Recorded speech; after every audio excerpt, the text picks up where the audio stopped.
చూస్ country delight, live better. ఇప్పుడే country delight యాప్ని download చేసుకోండి.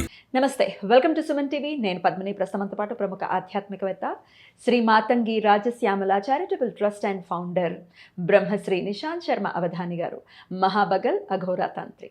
ఆయనతో మాట్లాడదాం. నమస్కారం అండి. మహాదేవం. ఎలా ఉన్నారండి? బాగున్నానమ్మా. కార్తీక మాసం చాలా చాలా చాలా బిజీగానే నడుస్తోందని చెప్పుకోవచ్చు. ప్రతిరోజు మీ గ్రూప్లో మీరు చేసేటటువంటి శివారాధన చాలా అత్యద్భుతంగా చేస్తున్నారు. స్వామికి, మీ స్వామికి మా నమస్కారాలు. మా తరపున. మీ గుడిలో ఉన్నటువంటి స్వామా? అవునమ్మా, నాది సొంతది దేవాలయం. రాజశ్యామల సహిత శ్రీనాగ అమృతలింగేశ్వర పంచాయతన దేవాలయము నాది. అందులో ఉన్నటువంటి స్వామి అద్భుతం. చాలా చాలా చక్కగా చేస్తున్నారు ఆరాధన. ప్రతిరోజు చక్కగా స్వామివారి దర్శనంతో మొదలవుతోంది మాకైతే. ప్రతిరోజు చాలా సంతోషం అండి.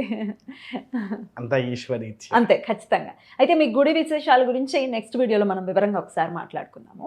అంతకన్నా ముందు అన్ని పౌర్ణమిలోకెల్లా చాలా చాలా మహిమాన్వితమైనటువంటి పౌర్ణిమ కార్తీక పౌర్ణిమ వచ్చేస్తోంది. రేపు 5వ తారీఖు బుధవారం కార్తీక పౌర్ణిమ.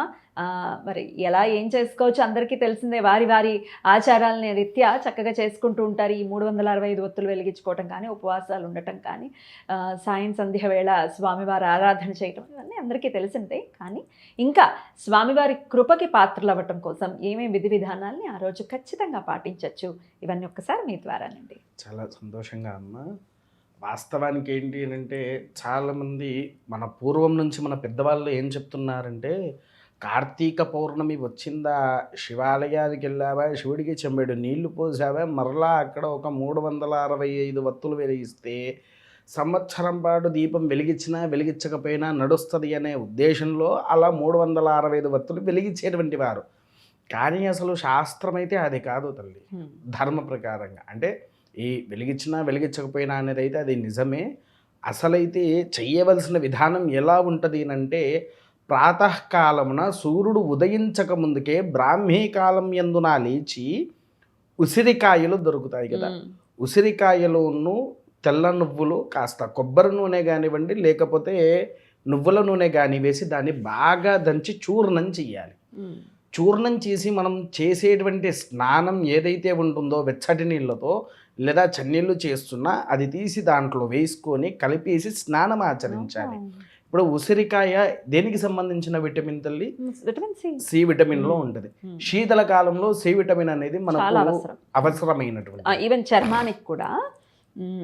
అందుకోసం ఏంటి అంటే దాన్ని తీసుకొని మనం స్నానాన్ని ఆచరించాలి. స్నానాన్ని ఆచరించిన తర్వాత ప్రాతకాలమునే మనం భగవంతుని దగ్గరికి, మన ఇంట్లో ఉండేటువంటి దేవాలయం ఏదైతే ఉంటుందో అక్కడికి వెళ్ళేసి స్వామివారికి స్వచ్ఛదనంతో దీపారాధన చేసి ఉదయాన్నే స్త్రీలు పురుషులందరూ కలిసి తులసి కోట దగ్గరికి రావాలి. పూర్వం ప్రాతకాలంలో. ఎందుకనంటే పూర్వంలో తులసీదేవి పరమేశ్వరుణ్ణి నన్ను కళ్యాణం చేసుకోమని చెప్పేసేసి వెంబడపడితే, నేను నిన్ను చేసుకోను, నాకంటూ పార్వతి ఉంది, నేను నిన్ను చేసుకోనంటే అప్పుడు ఆయనని శపించింది తులసీదేవి. నా తులసీ దళం కూడా నీకెవరు పెట్టకూడదు, ఒకవేళ పెడితే వంశము సర్వనాశనం అవుతుంది అనే విధానంలో శపించేసింది తులసీదేవి.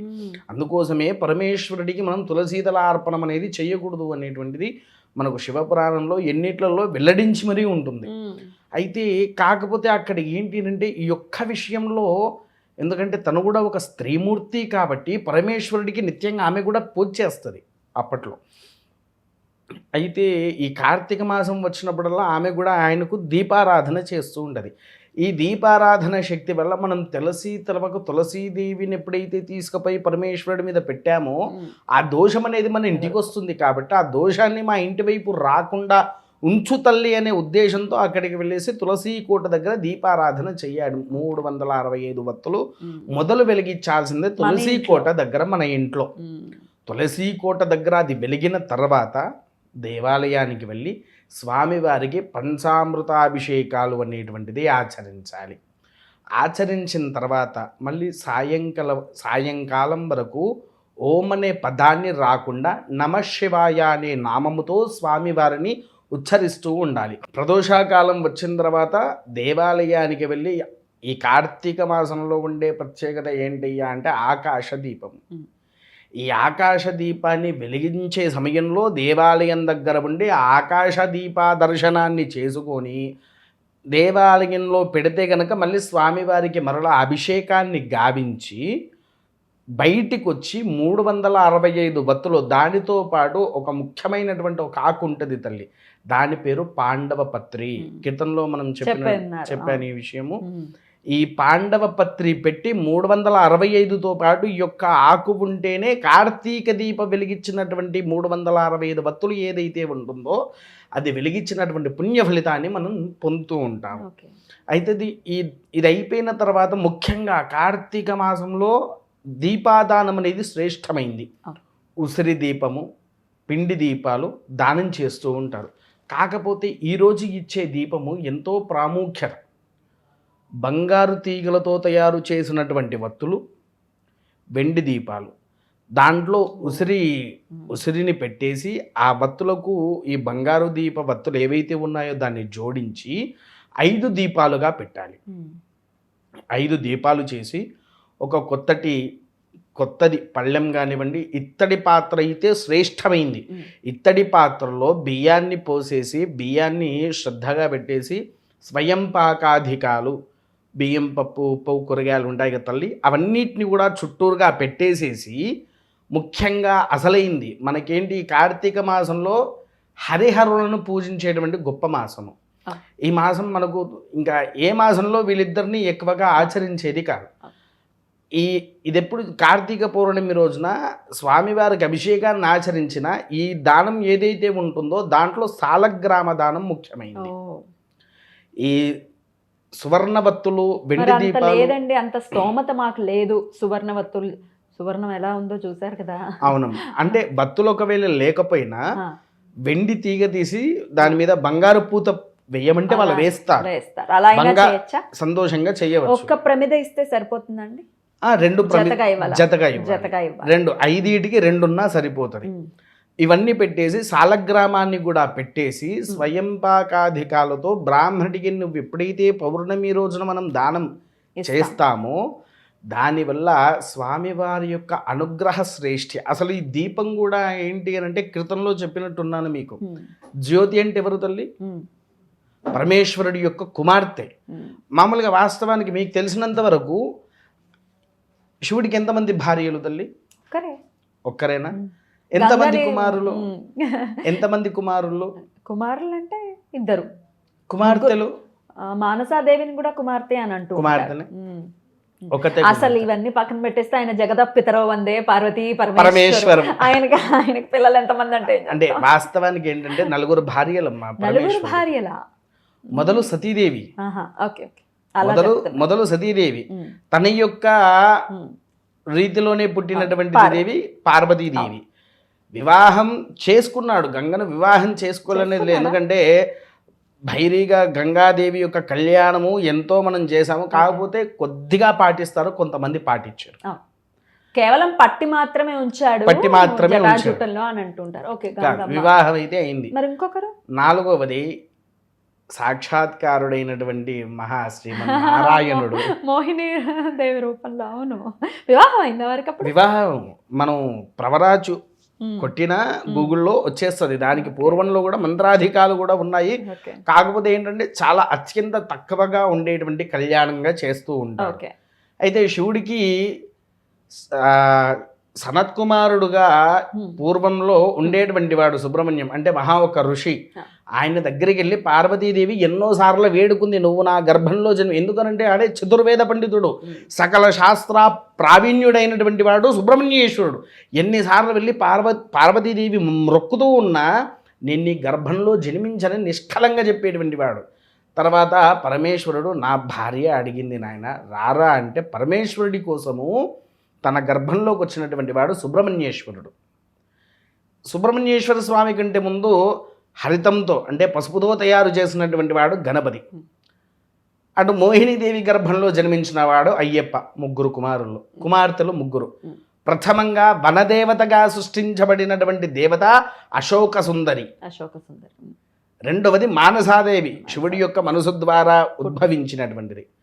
ఆయన త్రినేత్రంలో నుంచి ఉద్భవించినటువంటి శక్తిగా మారిందే జ్యోతి. ఈ యొక్క అమ్మవారి ఆలయం మనకి ఎక్కడుందయ్యా అంటే హిమాచల్ ప్రదేశ్లో జ్వాలాముఖీదేవి ఆలయంగా విరధిల్లుతూ ఉన్నది ఇప్పటికి.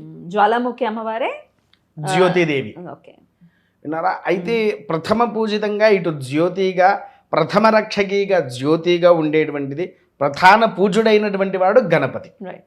ఇది అసలైన శాస్త్రం తల్లి. అయితే ఇక్కడ ఏమైంది అంటే ఈ యొక్క దీపాన్ని ఎవరైతే దానం చేస్తున్నారో వారి యొక్క వంశము వృద్ధి కావడానికి కోసం చేస్తూ ఉన్నారు.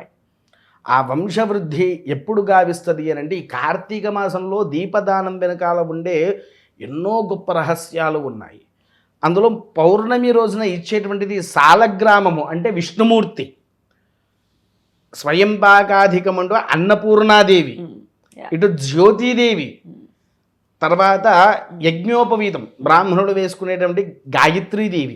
ఇలా చతుర్వేదాధికాలతో ఉండేటువంటి క్రతువులు ఏవైతే ఉన్నాయో అన్ని క్రతువులు నువ్వు ఎప్పుడైతే పౌర్ణమి రోజున దానాన్ని ఆచరిస్తే మనలో ఉండేటువంటి పరిపూర్ణత దోషాలు కూడా నివారణ అవుతాది అని చెప్పేసి మనకు శాస్త్రాల్లో వెల్లడించారు తల్లి. పౌర్ణమి రోజున ఇది ఎప్పుడైతే మనం ఆచరిస్తామో ఏ సమయంలో చేయమంటారు దీన్ని? సాయంకాలం చీకటి పడ్డాకనే, చీకటిలోనే మనకు వెలుగు అనేది దారి చూపిస్తుంది. అంతేనండి. ఆ చీకటి పడ్డాకనే, చీకటిలో అంటే దేవాలయంలో ఎవరికైనా సరే దానం చేయొచ్చు, పగలు చేసేది కాదు ఇది దానం. సాయంకాలంలో చేస్తే పుణ్య ఫలితంగా ఉంటుంది. ఏ నామంతో మీరు ఆల్రెడీ చెప్పారు, నమశివాయ నమశివాయ అనుకోవడం మించి ఇంకేం అవసరం లేదు. అవసరం లేదు తల్లి. ఖచ్చితంగా ఈ విధి విధానాల్ని పాటించుకుని ఈ దీపదానం చేయటం ద్వారా ఖచ్చితంగా వాళ్ళ ఐహికాలకి సంబంధించినటువంటి అన్ని కోరికలు నెరవేరుతాయని అనుకోవచ్చా అండి? 100% కాదు. ఎందుకనంటమ్మా ఈ స్వయంపాకాధికాలు అన్నపూర్ణాదేవి ఇంట్లో ఎప్పుడు ఏది పోగొట్టకుండా మనల్ని రక్షిస్తూ ఉంటుంది. ఒకటి. రెండవది జ్యోతి సంరక్షక. ఎందుకంటే ఈ వెలుతురు లేకపోతే మనం ఎవ్వరము ఉండలేము, ఆమె ఉండాలి. గాయత్రీదేవి లోకమాతనే ఆమె. అసలు చతుర్వేదాలను సృష్టించి చతుర్వేదాదిగా రూపంలో ఉన్నటువంటి మాతనే గాయత్రీదేవి. అవునా? అవునండి. శ్రీమన్నారాయణుడు ఈశ్వరుడికి ఆయనకు ఉండే ప్రీతి బంధాలు, ఆయన చేతి స్థిరకారకుడు. తర్వాత ఆయన చేతుల్లోనే లక్ష్మీదేవి ఉండేది. ఇన్ని కలిపి మనం దానం ఇంకా బంగారు ప్రతిమ, బంగారు వత్తి, అందులో లక్ష్మీదేవి కొలవై ఉంటది. వెండిలో చంద్రుడు కొలవై ఉంటాడు. ఇన్ని గణము ఆ దానంలో ఉంటాయి తల్లి. అందుకోసమే ఆ ఒక్క దానం చేస్తే ఈ కార్తీక పౌర్ణమి రోజున మనకు కావాల్సినటువంటి సంపూర్ణ యోగ్యతలు ఏవైతే ఉన్నాయో పరిపూర్ణంగా భగవంతుడు మన చేతిలోకి తీసుకువచ్చి ఇలా పెట్టేస్తాడు. అద్భుతం అండి, చాలా చక్కగా తెలియజేశారు. ఖచ్చితంగా కార్తీక పౌర్ణమిని వాళ్ళ ఆచారాల రీత్యా వాళ్ళు ఏదైతే చేస్తారో అది చేసుకుంటూ కూడా ఈ దానాన్ని నిర్వహించుకుని ఖచ్చితంగా వారి కోరికలు ఏవైతే ధర్మబద్ధమైనటువంటి కోరికలు ఖచ్చితంగా నెరవేరాలని మనస్ఫూర్తిగా కోరుకుంటూ చాలా అద్భుతంగా మాకు వివరించారండి. కృతజ్ఞతలు. నమస్కారం అండి. మహాదేవ.